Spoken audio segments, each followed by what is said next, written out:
Con su venia, señor presidente. Compañeros y compañeras diputadas, hemos sido testigos en los últimos días de cosas inéditas que jamás el pueblo mexicano pensó ver en muchos años.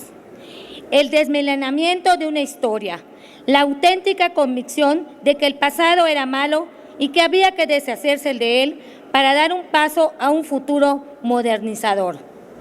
Y para lograrlo, no dudaron en aprobar leyes redactadas en los escritorios de grandes corporaciones, donde sus testaferros, sin importar la opinión de los mexicanos, violan la economía, de las grandes corporaciones donde sus testaferros, sin importar la opinión de los mexicanos, el respeto a la Constitución, elaborando una reforma que no nos fortaleció como país, sino sirvió para alimentar a un mercado global hambriento donde no existen personas, sino números, ganancias y utilidades. Era una opinión generalizada entre toda la población mexicana, que habían aspectos de nuestra industria energética que requerían una urgente intervención para hacerla más eficiente, una carga fiscal exagerada, corrupción en los órganos directivos y en sus sindicatos, atraso tecnológico, falta de eficiencia en sus procesos, y en lugar de realizar una reingeniería que atacara de frente la problemática, les fue más fácil desmantelar la industria como la conocíamos y sentar las bases de una industria que poco provecho le va a generar a los mexicanos, ya que ésta no asegura que el precio de los servicios se reduzcan, sino que además se le otorgan toda una serie de incentivos que dañan a nuestro país. Es tan grande la ambición que no nos importó acabar con la inviolabilidad de la propiedad privada, con el respeto a la propiedad social por la cual se derramaron ríos de sangre durante la Revolución Mexicana.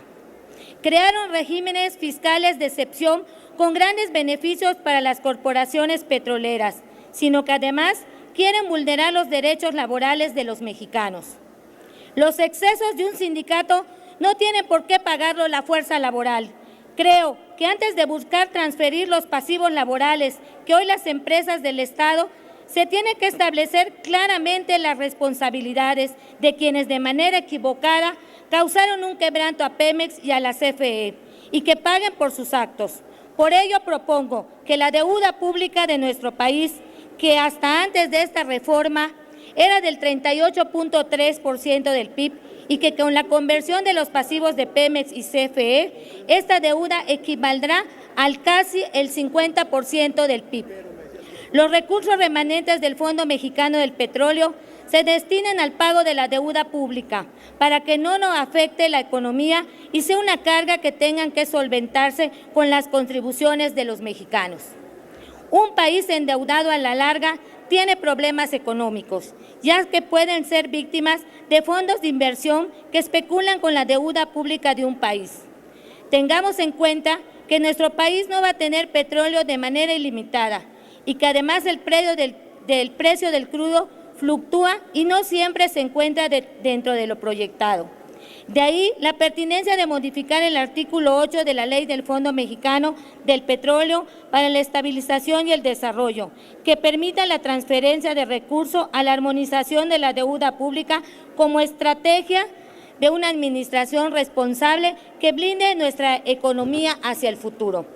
Por todo lo anteriormente mencionado en esta tribuna, expreso mi total rechazo a este dictamen por ser violatorio a los principios garantizados en nuestra Constitución. Solicito a mis compañeras y compañeros diputados evitar que este dictamen sea aprobado